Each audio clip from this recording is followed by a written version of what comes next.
Hello, everyone, and welcome back to another episode of Average Joe's MMA Podcast. Here we are, I believe, episode 12 today. We made it to episode 12, Sesko. How you doing, Sesko? How's your day been going? Dude, I'm good. I'm feeling great. Excited to get back and talk about some awesome fights that have happened while we've been, away.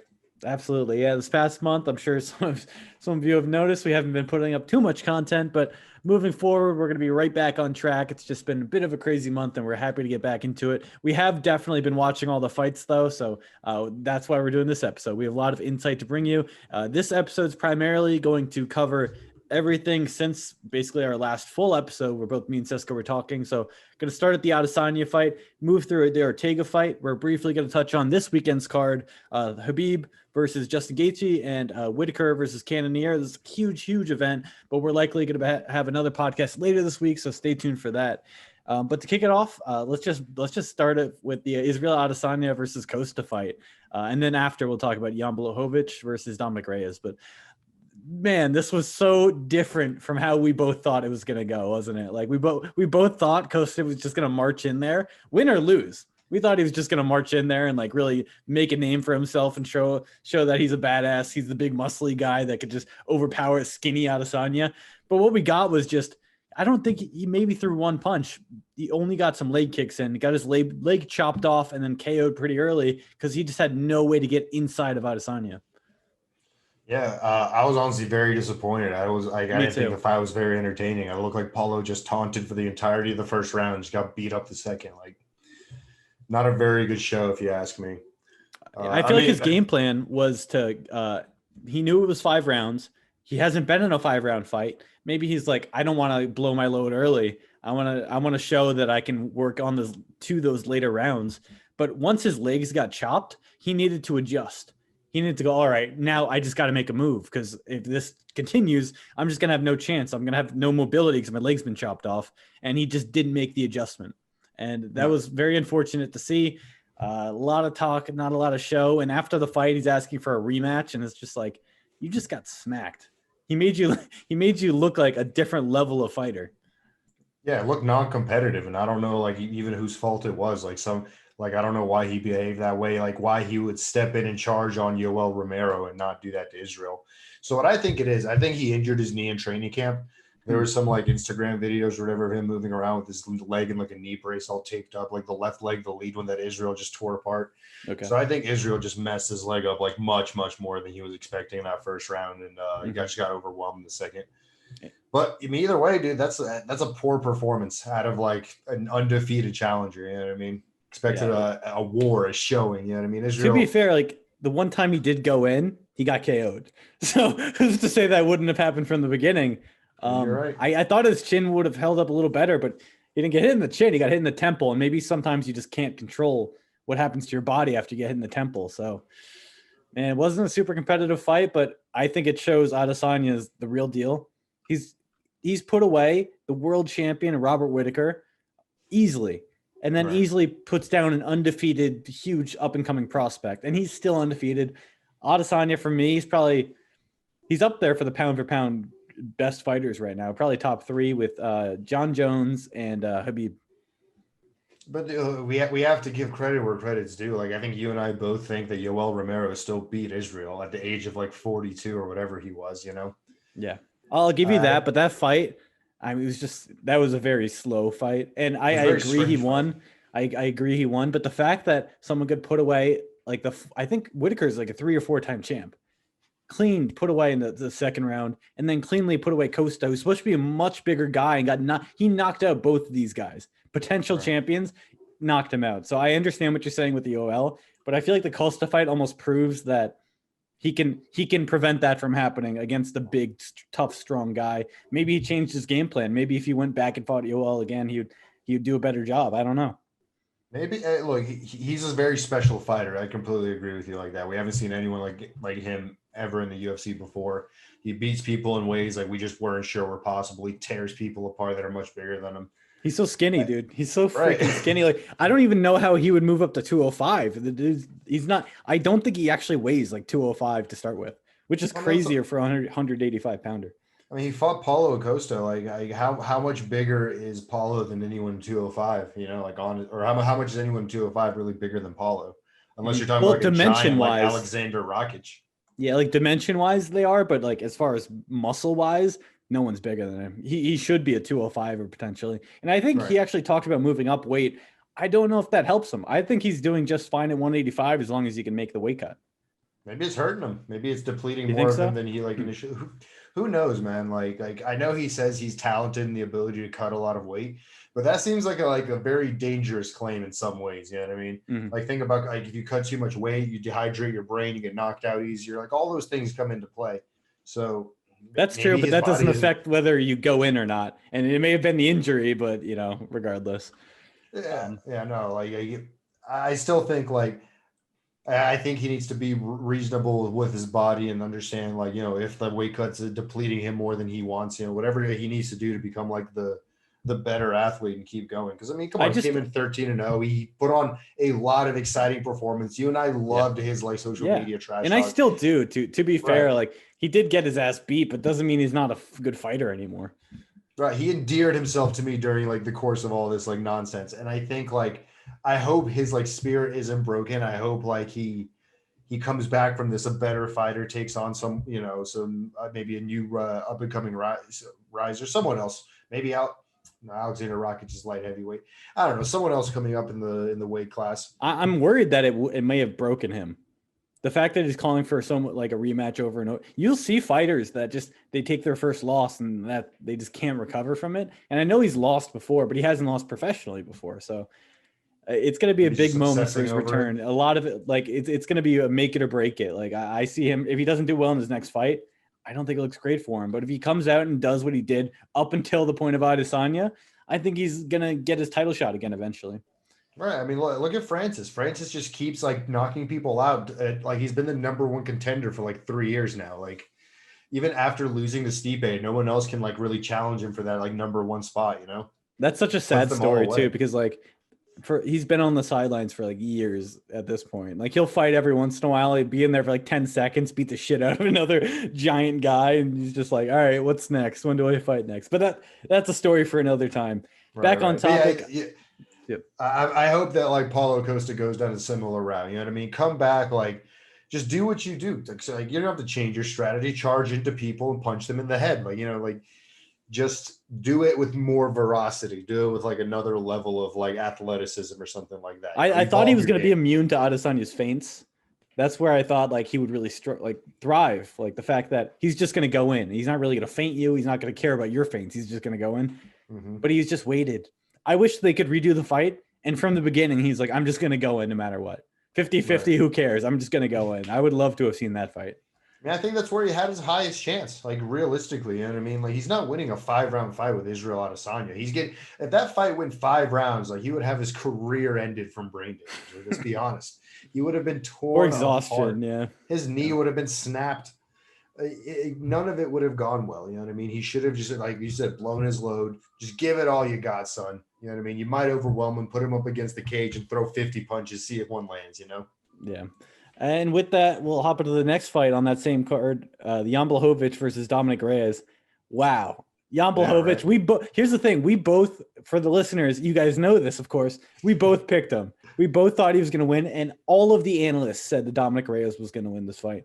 And to be fair, I thought Dominick Reyes had a great chance of winning the fight, but holy shit, that Polish power that comes from having the noose of a dead man, like, oh my God, Jan Błachowicz he's the man, dude. I'm really happy for him.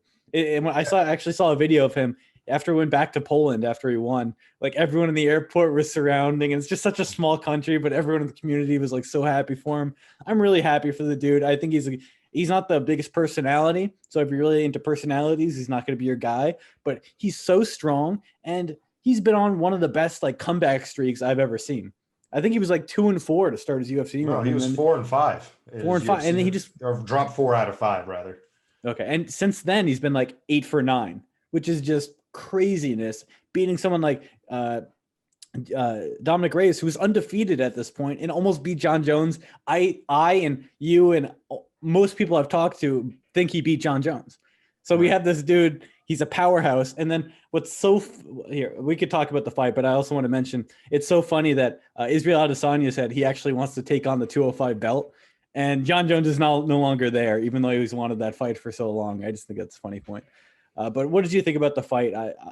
Those gut kicks, the side of the abdomen kicks Right. that like made a huge mark on his body after like 2 kicks. The power is just insane, right?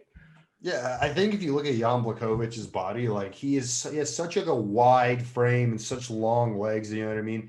I think he generates a lot of power on his impacts, like when he punches correctly. And, you know, maybe that's one of the adjustments he made throughout his career. Maybe I noticed he does a lot of charging in, even if you notice in his losses. I think I can't remember who his last loss was to. Was it to Jan Blachowicz? Yeah. Who did Jan Blachowicz lose last to? He lost like doing the thing that he does. He charges in, and he wins on he charges in on like blitzes. Thiago Santos, Yeah, which Thiago I think he actually Santos, wants a rematch for. Yeah. Yeah, so Thiago Santos knocked him out like going backwards, as Jan charged into him. But I guess like that's what Jan does. He charges in, he attacks, and he landed some vicious strikes on Dominick Reyes' body. Like you said, like his whole side turned blue after a couple of hits. It was kind of like it was strange. There were kind of creepy powers in those kicks to make that happen. And if you remember, he broke his nose like early in the second round, like with a really nice punch. Mm-hmm.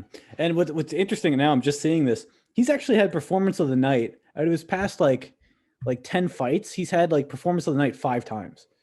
He's an exciting fighter. You wouldn't think he's the most exciting fighter because he's a calm guy. He's not really calling people out. He's not playing the whole MMA like media game, but he's like putting on great performances and he knocks out so many guys. Like his power at 205 is just insane to me. And I'm really happy to see him. I don't know how he's going to fare against that. Who's that?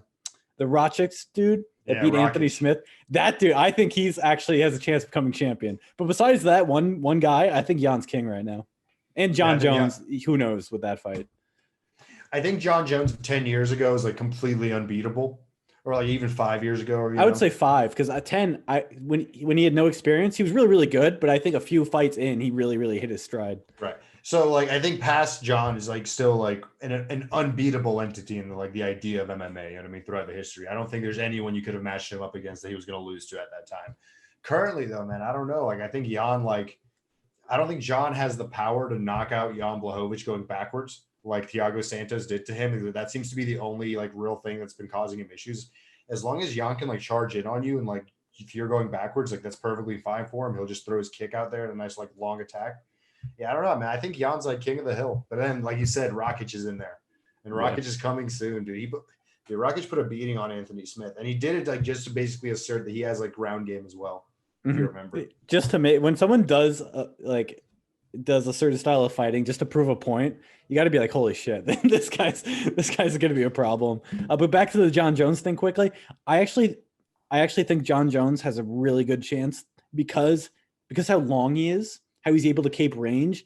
What Dominick Reyes had against John Jones was his footwork. He was really, really good at moving around the ring. I don't know if Jan's footwork's as good as John Jones. I don't think he's going to be able to circle like he did. So I'm afraid Jan might get picked apart in the fight, but regardless, I think it'd be a good fight. Right. I think it'd be extremely competitive at very least, right? Yeah. All right, cool. Well, got by that card. Moving to the next big card that what I would call a big card since that fight. The Corey Sandhagen versus Marlon Moraes, and then Joaquin Buckley's just crazy KO. Right after that. So like a minute or two after that KO is when I had recorded the solo. I did like a 10-15 minute recap thing. I was like just in astonishment. I'm like, that's probably one of the best KOs I've ever seen. And right now I'm probably going to say that is the best, most athletic KO I've ever seen in my entire life. Yeah, man, it was a real feat of athleticism, wasn't it? The catching, the leg, spinning, jumping, back kick to the head. Yeah, so if you didn't see it, look it up. It's Joaquin Numansa Buckley with this KO. I'm sure you guys have seen it because the UFC's said it got like the most views out of any video they've ever had by a factor of like 10. But basically, he went over social media. Yeah, over social media. He went for a high kick. It got caught. He said this was the second time it happened. The first time he said, if it happened again, I'm going to go for this. So it was already in his mind. He wanted to go for something, I guess. His left high kick was caught. Then he makes a pivot on his right foot, and then jumps off his pivoted foot and then kicks with that foot, knocking the guy out with his some jump karate kick that I've never seen before. Holy shit. That's why I love watching this sport. You never know what's going to happen. Like when I watch football, it's like, oh, great. He dove. He got a great catch. I'm like, that's amazing. That's great. But like, you don't see shit that you didn't even think was possible. And that's what I've seen with Joaquin Buckley's KO.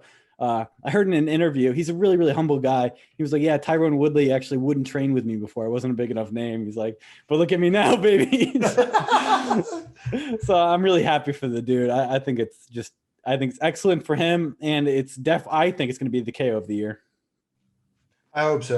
Look, I like to see any fighter, get their due and feel the taste of success. So I'm really happy for him.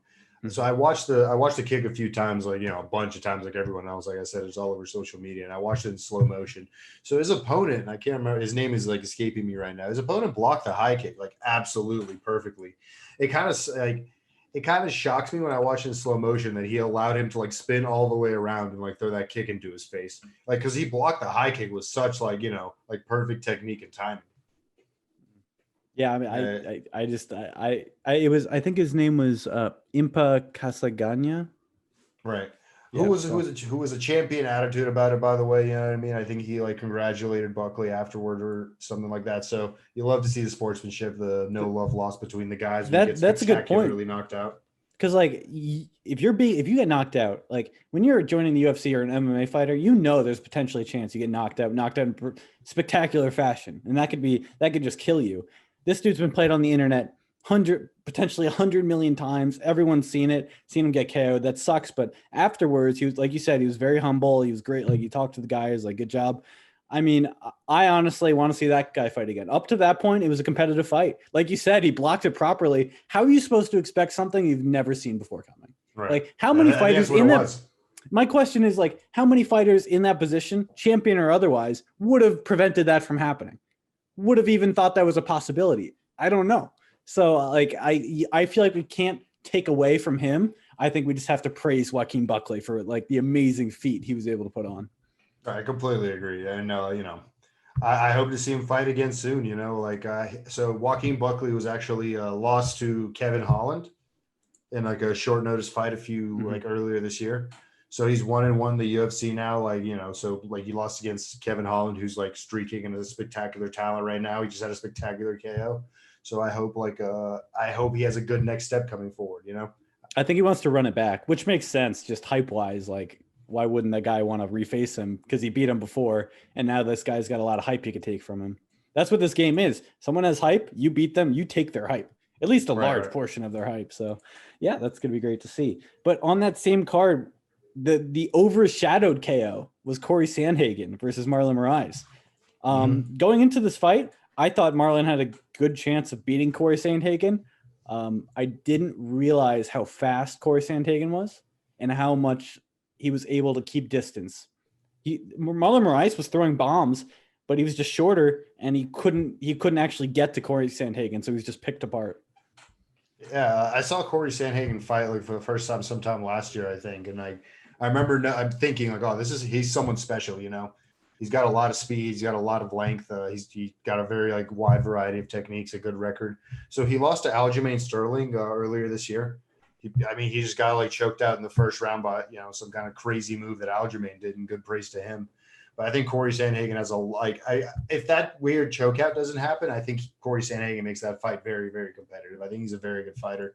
So what did you think about the stoppage? I know Marlon Moraes said I think I was still conscious enough to continue fighting, but what did you think about it? Yeah, I don't remember there being a big controversy. I thought it was a spectacular KO. I didn't think it was a bad stoppage at the time. Maybe I have to rewatch it. I thought the spinning back fist into high kick was a crazy. I thought that was that would have absolutely been the talk of the town had that been the only KO that night. But it was completely overshadowed by Joaquin Buckley becoming a ninja mid-fight. So what are you gonna do?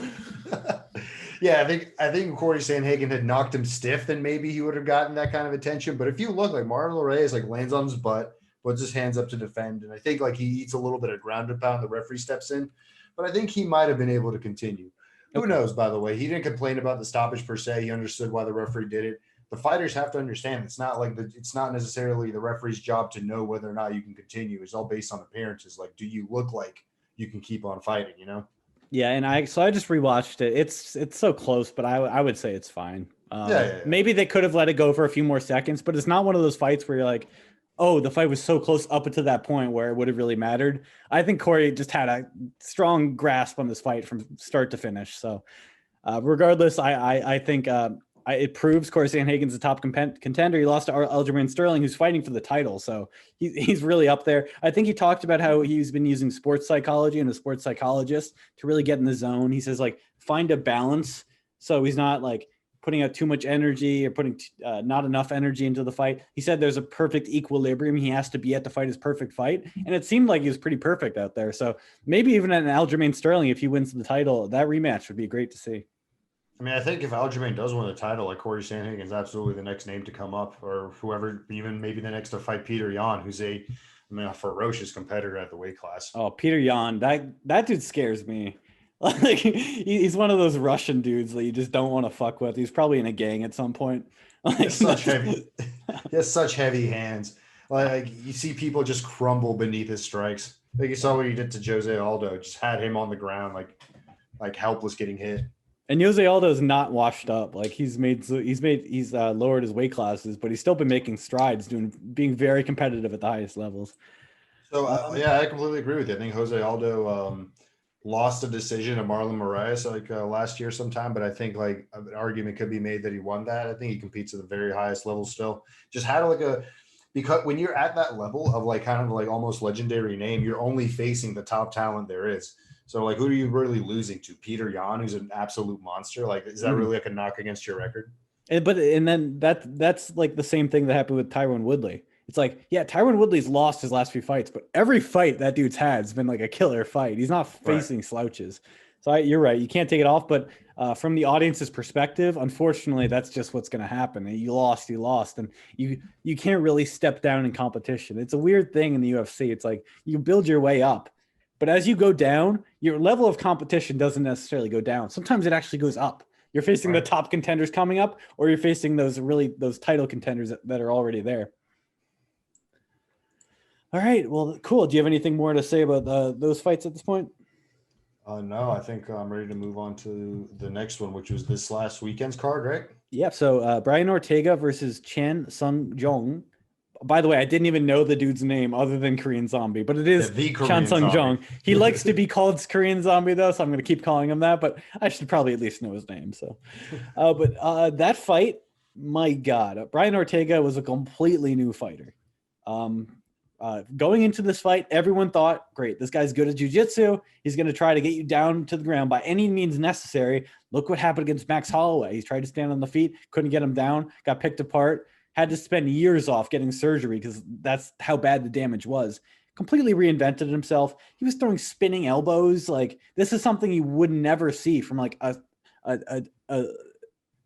jiu-jitsu main, for lack of better words. Like that's his bread and butter. But the fact that he's able to round out his game so well, to me, that proves he's champion material. If you're able, like when GSP learned how to become he became a better wrestler at some point in his career. Everyone's like, wait, how did you just make that happen? You weren't a wrestler growing up. How are you such a good wrestler now? I feel like this is the same thing. And it proves to me that he can continue evolving, even though he was 14-0. I think it was 14-1 after the loss. He's continuing to evolve. He hasn't stagnated at all. And I think him shaving his head, for instance, I think that was a great metaphor for like, I'm a new breed. I'm a new fighter. I'm here. I'm not what I was when I faced Max Holloway the first time. So I was really, really impressed with him. And yeah, do you have anything to say about that? Yeah, man. Starting off with a shaved head, Brian Ortega looks terrifying now, man. I would not want to be locked in a cage with that man. No. Yeah, dude. I think like he's a completely new fighter now. It was the last thing I expected to see when I saw that fight come on. I was so surprised. Like I thought Zombie was gonna win. But like, holy crap, man. I mean, I thought Ortega was going to do some cool jiu-jitsu stuff to win because you said like that's been his bread and butter, but he came out there and like out kickboxed like a very good kickboxer. Like it was very like insane to see. Like you said, he did a spinning elbow. Like the spinning elbow is pretty much what won him the match the one like early in the third or like so late in the second that he like spun right into Korean Zombie's jaw. Korean Zombie said on social media he doesn't even remember the third, fourth, or fifth round, that he was just kind of like, autopiloting through that. He took a lot of big shots. Korean Zombie, for one of the first times I've ever seen, was way too patient. They talked about it on the broadcast, but it's like they wanted to like take the Zombie away from Korean Zombie. They wanted to make him a more patient fighter so it doesn't take as much damage. But that ended up really hurting him. He was waiting for a counter punch that never came. So I mean, I think let's look at it strategy wise. Korean Zombie was not expecting to see like high level kickboxing true. Brian Ortega. They trained for like, takedown avoidance. I think he went in there fully expecting to be the better striker and to use his patience and range. Because if you're like the better striker, like Israel Adesanya is always, then be the patient guy. Like you're going to see an opening and knock him out. That's kind of what tends to happen. But he wasn't the better striker that it seemed like that fight. It was very like just complete testament to Brian Ortega. So before his loss to, even during his loss to Max Holloway, Brian Ortega didn't have a fight team. He was just kind of training at gyms. Like that's incredible. Yeah. So so he streaked like an undefeated career, basically on like an amateur knowledge of striking and then a very, very good jiu-jitsu pedigree. And now he has an actual team behind him. And whoever his team is, like, man, they taught him how to fight. He has a problem now for everyone in that weight class. Like, I don't see anyone, just simply because of like the breadth of skills now. Like, he still has his jiu-jitsu abilities on top of this insane kickboxing. Like, he can beat you wherever he needs to beat you. And I think that's a very terrifying prospect for a lot of fighters. His cardio, that also really impressed me. They went 5 rounds. He wasn't even like, it didn't even look like he was breathing that heavy by the end of the fight. I was like, holy shit, man. He's so well-rounded at this point. He didn't even show off basically any jiu-jitsu, but we know he's so good at it. He doesn't have to show it off anymore. It's like Justin Gaethje's wrestling. People don't test you on things they know you're an expert at. People don't test him on jiu-jitsu. So if they can't kickbox with him, what do they do? Right, what are they left with? I have no idea. Like Sean O'Malley, for instance, if he tries to fight him, he's going to get fucked. There's just no way he's better jiu-jitsu. His striking's probably...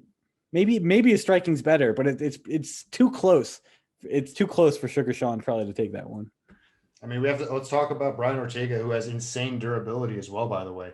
Like, I know he absorbed like 500 head strikes against Max Holloway or whatever it was, but like he didn't get knocked out. Like, the doctor stopped it because his head was getting beaten in, but like he didn't turning into a tomato. Dana White style. Yeah, no, he did not look good. But let that be a testament. He wasn't finished. Like, the doctor told him to stop. So I think he's got, like, if Sugar Sean was to fight him, like, I don't think he's got like enough like hammer fist power to like one punch knockout like Brian Ortega, not at this point. Man, so just theoretically, if we're matchmaking, we see him versus Holloway again. Who wins that match? So Brian Ortega, like, so this is 2 years into new training, and let's be real about that. It's probably about a year. So he said after the fight, his biggest injury was his hand. His hand was completely like crumbled from blocking strikes or something like that. Something happened. Yeah. So he had to have like some insane surgery where he was out for 8 months, like with a hand cast or whatever. So, I mean, let's be real. It's probably only like a year of proper MMA training under his belt turned him into like what we saw right now. You know what I mean? And I'm sure like all sorts of like soul searching and mental aspects, maybe even cardio he did like while he was like injured and stuff. Like, but man, like 1 year of like honest training with his full team, like got this. I think Brian Ortega in like 2 years, like I don't see anyone beating him, even like Max Holloway at this point. Yeah, I think that's an excellent point. So let's just say he faces the current champion, Volkanovski. I don't know, man. Like, so that's such a tough fight to call. I know what you mean. Okay, so I think Brian Ortega's biggest like advantage in that fight is the fact that like if Volko does go for takedowns against him, so I think the way Volkanovski won his fights against Max Holloway is based on points that he got because of his like 1 or 2 takedowns he did throughout the fight, like perfectly placed takedowns to just get him, like guarantee him the round. You know what I mean? Mm-hmm. I don't think those takedowns go that as the way he wants them to go if he does that to Brian Ortega. I think Brian Ortega has vicious jiu-jitsu, particularly around like neck things, and your neck is very vulnerable when you go for takedowns. So I think like Volkanovski would completely try to stand with him, and I don't know if he like has I don't know how good his like striking skill set really is against like what we've seen out of Brian Ortega. Like Ortega's got the range. He's got the range on him. That scares me. Like, right, that scares me for Volkanovski. Like, I think he'd actually do. I think you're right. I think he has a good chance. Yeah. Who is the number one contender? Like he can't keep fighting Max over and over again. Well, that's the thing. I feel like it. I feel like he should would fight be Ortega, Max. dude. I feel like Ortega is the next fight. Like, who else is? Let me see. Who else is there? I mean, how long's it been since Zabit Magomed Sharipov and Yair Rodriguez are like the 3 and 4. Oh man, like Brian Ortega versus Zabit. Now that's an exciting fight. That's an exciting or Yair, because Yair does these crazy strikes, and it seems like Ortega started to come up with those too. So that would be a crazy matchup too. Man, the 145 division started to get pretty stacked, top heavy. I like it. Yeah, no, yeah, you'll love to see it. You'll love to see this like level of competition. I just can't like get over how much Brian Ortega's changed. Like for people who don't know, this is like an exclusive jiu-jitsu practitioner with like heavy hands. He do like slow, wild boxing techniques to knock people out sometimes. And he went away and came back, and now is a crisp, refined kickboxer. It's the most drastic change I've seen in anyone's game, like in my life watching this. Yeah, I would recommend anyone to watch like Ortega a few fights ago, and then watch Ortega like this fight. It's just night. Even I rewatched the Max Holloway fight. His striking was just. It was just man. That dude's leveled up so much. Yeah, he had low level striking. Like he couldn't. Max Holloway is an exceptional striker, particularly in boxing, and he showed that off. And I think like Brian Ortega realized like, hey, I can't compete with these guys that can do this thing that I can't. Yeah, they can strike at that level and move in those ways. All right, cool. Well, those were all the major fights that we had missed over this past month, as we weren't super active. But like I said, we're going to be more active moving forward. So moving to this weekend, again, I don't want to like do a super heavy dive into it, but I do want to like discuss a little bit. Justin Gaethje versus Khabib and Whitaker versus Cannonier. Before we dive into that, I just want to mention something two things that I thought were really funny. Khabib just did an interview with Stephen A. Smith. And Stephen A. Smith asked him about his dad and asked him about Conor McGregor. And then he goes, I don't want to talk about this shit now. Live on air to Stephen A. Smith, who I think is a buffoon. And it was like the guys at ESPN that they're putting up for MMA just have no idea what they're talking about. But yeah, I just love seeing Khabib. He's in weight cut mode, so I'm sure he's angry already. Then his dad died, and he has a major fight coming up. And he's like, what the fuck are you asking me this for? I like that he just doesn't take any more shit, because he made like $17 million last year. He's like, I don't give a fuck. Like, cancel me, do whatever you got to do. I don't care. And then Conor McGregor, I think it was Twitter or Instagram or something, said he won 3 of the 4 rounds against Khabib. The dude's delusional at this point. I think he's drunk tweeting, because he tweeted a bunch of wild stuff in like a very short period of time. And he does that from time to time. So I think he's just drunk tweeting. Or cocaine. Could be. I feel like he would be the guy to do cocaine. One time. Khabib was like, stop drunk tweeting at me, Conor. He's in Conor's head. Conor hasn't done this for any other opponent. He hasn't Conor's obsessed. He's so obsessed. And he booked a fight with Dustin Poirier at 170 pounds. I'm like, why the fuck are you booking a 170-pound fight trying to get the 155 title? Like, that's obviously his goal. And he's like, what? Like, he just doesn't want to do the weight cuts. And why is that appropriate for someone that wants to be the champion of a division? No, it's not that he doesn't want to do the weight cuts. He wants to beat Dustin Poirier. Dustin is training for 155. That's why Conor wanted the fight like this year, so Dustin doesn't have time to bulk up to like a true 170. Conor's going to cut down to 170 from like 180, and he's going to smash Dustin Poirier. He's going to be like reasonably like what, 170, 165 for that fight. Okay, but then let's put him against any top 170 contender. He loses I think he loses most of those fights. Yeah, I think it's marketing is what I'm saying. I think he's just trying to 100% beat Dustin Poirier, because he understands like if he loses that, it's over. Like there is no Khabib fight if he loses to Dustin. But how is there a Khabib fight if he beats just Dustin? Khabib's going to go win against the top 155 contender in the 155-pound division. I mean, and maybe the UFC is like just going to make the fight anyway. Maybe that just happens, but. From Khabib, from what I understand, he just seems super principled, and he just wouldn't take the fight. Yeah, I think so too. Khabib's a very honorable fighter. He doesn't need the money. He doesn't care about the notoriety. I mean, he completely destroyed any like a reasonable martial arts hype around Conor McGregor. Just put it all to rest. Yeah. Yeah, I mean, I don't think like Conor's delusional and drunk tweeting, thinking he won rounds in that fight. He got smashed. Like, we can even say he did better than all of Khabib's other opponents. It doesn't change the fact that he just got like demolished in that fight. And the fact that he's harping on it just makes him look so desperate. It's like what Costa is doing. It just makes you look weak. It just puts out weakness. And that's something I feel like he's been very good about not doing in the past. But since he's really stopped fighting full time, since like Floyd Mayweather, basically, he's been a new person. And even though he beat Donald Cerrone, that basically means nothing. He was at 170 pounds. You beat a gatekeeper that's basically going to be knocked out of the top 15. A 155 gatekeeper, by the way. Donald Cerrone's not a natural 170er. Yeah. Yeah, so that's our little aside about Conor McGregor and how I'm angry at him for not fighting and talking too much. But regardless, I don't think he has it in him, man. Like what's he done in last 5 years? Like I think that's the reasonable time to think of someone's career, like and how they would compete now. He's lost a boxing match to Floyd Mayweather. He got smashed by Khabib, and he beat Donald Cerrone. Like that's it. That's and he got arrested a few times and showed his dick to some French woman. Like it's been nothing but debauchery, no real business success and all that good stuff, whatever. But like from the martial arts department, he hasn't really shown anything impressive really, other than getting like really big and beating up on Donald Cerrone. So I mean, maybe he can come into maybe he's planning to do some extreme weight cut. Just try to be huge if he wants to fight Khabib, and he's practicing that. But I don't know. I don't think he has it in him. Like, how old is he? He's passing. He's pretty young, but like for me, it's like you look at John Jones. He had all this debauchery going on, but when he went back to fight, he was only fighting top contenders for the title. Conor McGregor's like, I just want to fight random dudes to have my name out there, and people still know who I am. He wanted to fight Diego Sanchez. What kind of farce would that have been? Yeah. Like Dana White said it correctly. He goes like, "What? I should be fired if I try to make that fight." Like, that was really witty. Yeah, it was awful. But yeah, like Conor McGregor's doing this kind of stuff. It's completely asinine. I don't understand. Yeah. Like, I hope he's okay psychologically. I always talk about things like that. Like, I feel like fame and money and concussions don't always mix great. So Conor McGregor's it's just so sad because he was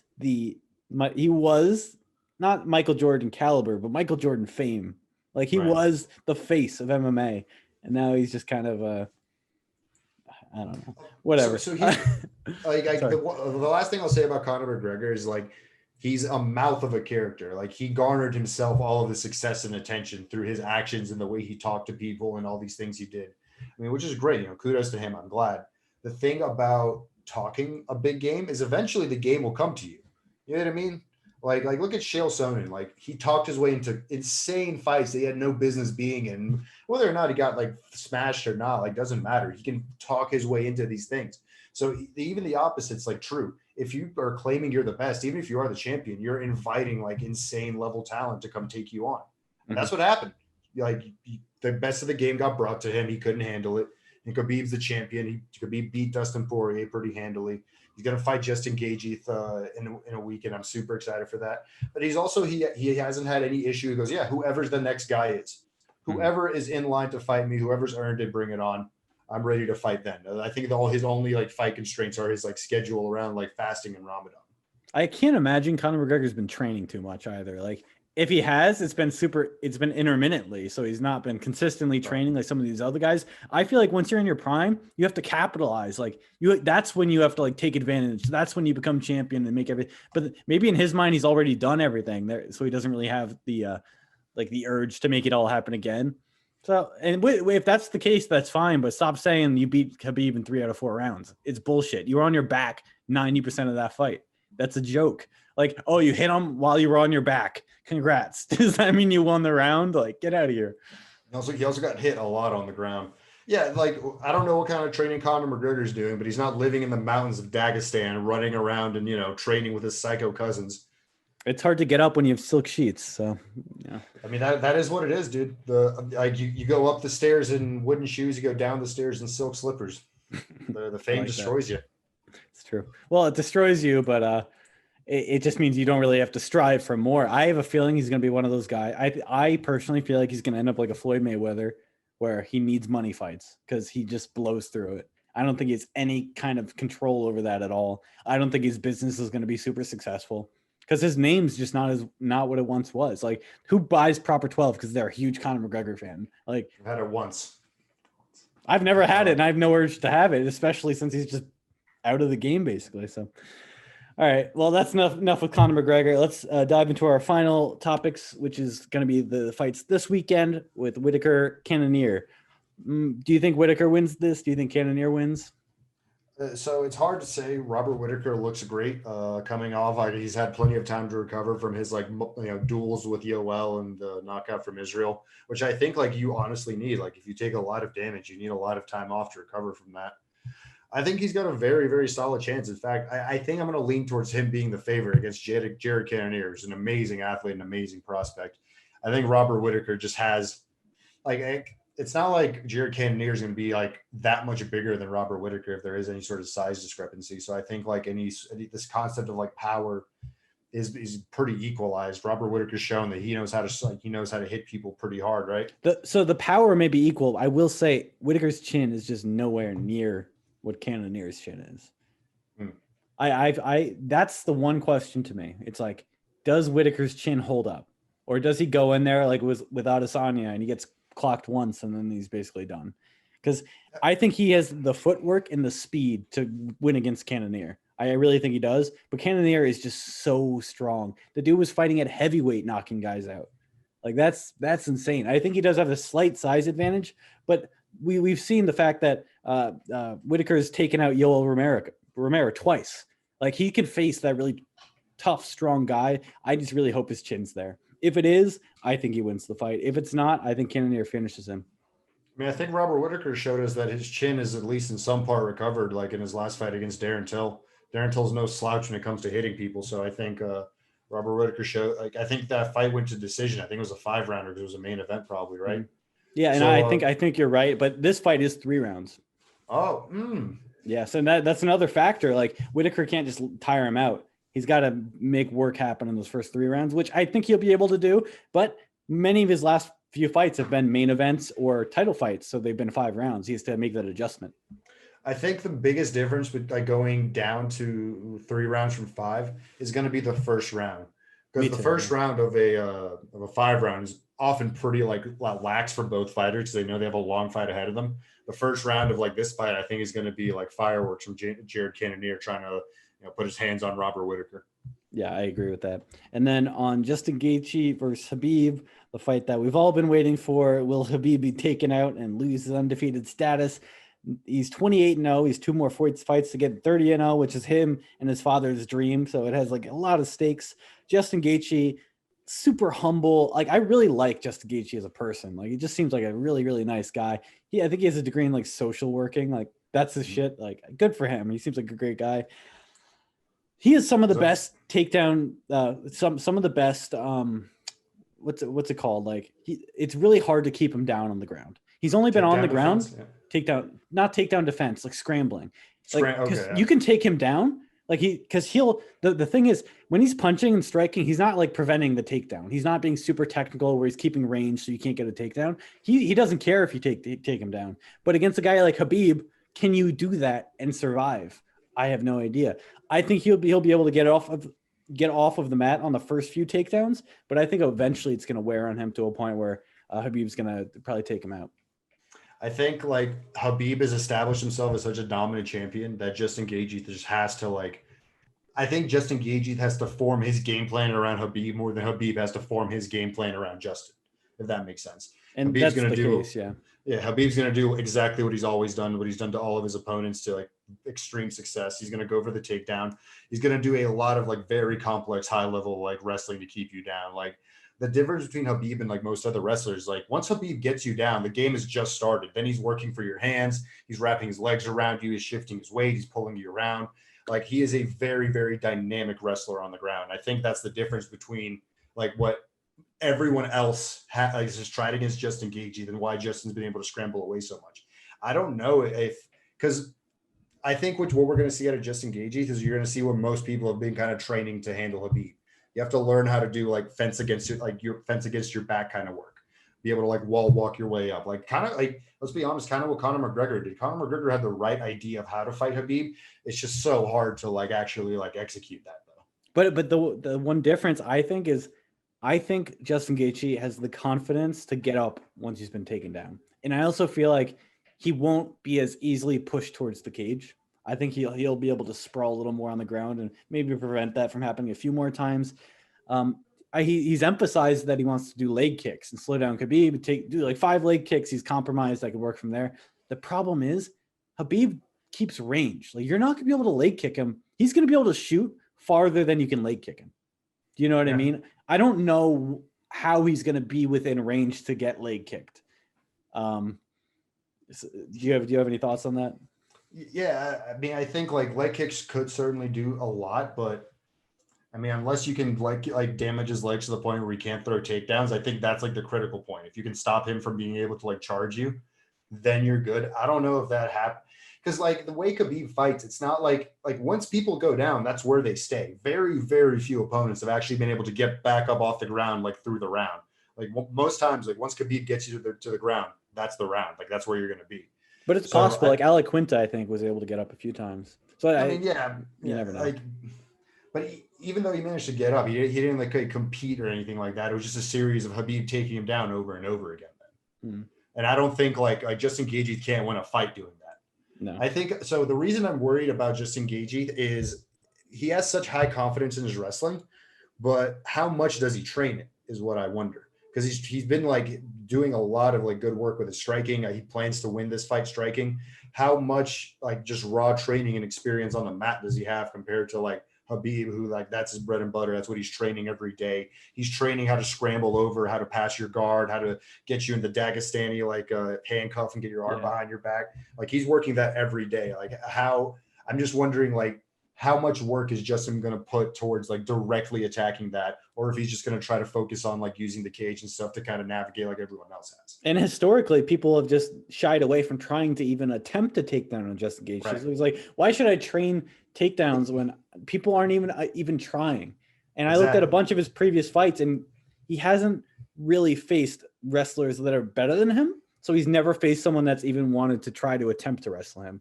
So it's just such a big question mark. I think you're right. And that's where I think Khabib gets the X factor, especially with his dad.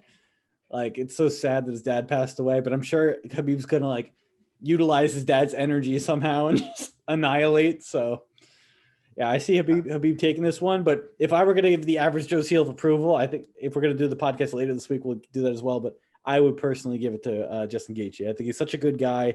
If anyone's going to beat Khabib, I think it's this dude. It's not going to be Dustin Poirier. I don't think it's Conor McGregor. It's going to be the guy that maybe just knocks his ass out clean. I'm going to give my seal to Khabib. I love Khabib as a person. I love him as a competitor. I love him as a fellow Eastern blocker.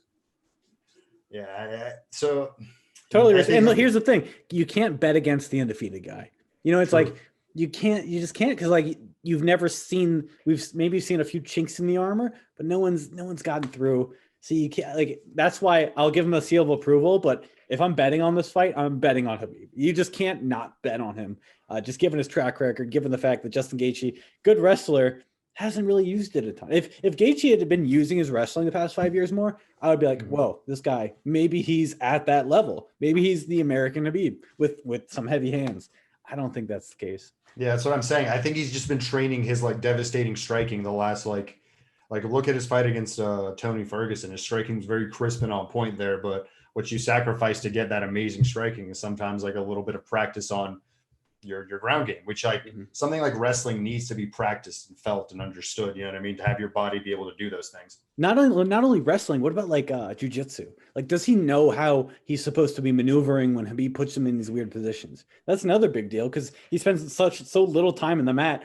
I don't know if he's been training that at all. So it's not even just the wrestling; it's the complete ground game. I really hope he had a good base going into going into his camp. I hope he didn't have to like relearn or learn all this stuff, because that would just be devastating. Seems like confidence there, believes in himself. Maybe he has to. Maybe that's just how fighting works. But I think regardless, we're going to see an epic showdown. I don't think it's going to be like Khabib's last few fights. I think he stands a better chance than someone like Dustin Poirier. I think Khabib is going to. I don't know how he's going to try to stand with him, or if because he tried to stand with Conor, and Conor's a very like crisp, clever striker, and he had some success. So he gets success when he's threatening a takedown. But if Khabib's not, like in the third round of that Conor fight, when Khabib wasn't really threatening takedowns, that's when Conor could actually win the striking matchup. But when Khabib dropped Conor, maybe the first or second, I think it was second round with that right hook, it was because he faked the takedown, went for the right overhand. So yeah, it's really with Khabib, it's really he can use his striking, but it's all the way to set up his wrestling. Everything's a means to do the wrestling. I think if this is a conditioning match, if this goes to decision, I think Khabib gets it. I don't think there's anyone on this earth that can like outgrind Khabib over 5 rounds. Yeah, maybe like Colby Covington, but I mean not lightweights, but I think Colby Covington's probably up there. That would be a fantastic. Imagine that matchup. That would be crazy. Dude, I would love that. Dude, Colby Covington would sell that like Rocky, like against the Russian. It would work. It would be. You'd have Trump tweeting out, "Fuck the Muslims, fuck the Russians." Dude, he gets Sylvester Stallone there, like in his corner. Yeah, Stallone. That's awesome. Oh man, that would be such a beautiful fight. I think Khabib comes out to the Rocky music. Of course, and the robe and like the American flag gloves and shorts. All right. Well, yes. Yeah. So I think that's pretty much all we had for today. So we're potentially doing another podcast this week that'll probably be out Friday if we're doing it. This weekend, though, I would like to do a fight companion. Are you down for the fight companion? Yeah, I think I'll have time. Okay, so I'm not sure what time the fight is, but for the main card of the fight, we plan on streaming ourselves watching the fight, so you guys can join us. We'll have a great time. Average Joe's MMA Podcast on YouTube. Just Google us up. You should be able to find us, no problem. We'll be on a live stream. We'll chat with you guys, talk about the fights, enjoy the fights together. It'll be a great time. If you have any comments or questions or whatever, email averagejoesmma1@gmail.com. Otherwise, thank you guys for tuning in. We love to be back. We love talking and interacting with you guys. I did miss this. I'm sure Seska missed it as well. Oh, I miss this all the time. Yeah. Every time I watch a fight, I just think about what I would say. Yeah. And it really, I love doing it for you guys, but honestly for ourselves, it's just, we just love talking about it. It's just, for me, it's a highlight of the week. So thank you everyone for listening. We really appreciate it. And we'll catch you next time. Later. Bye, everyone.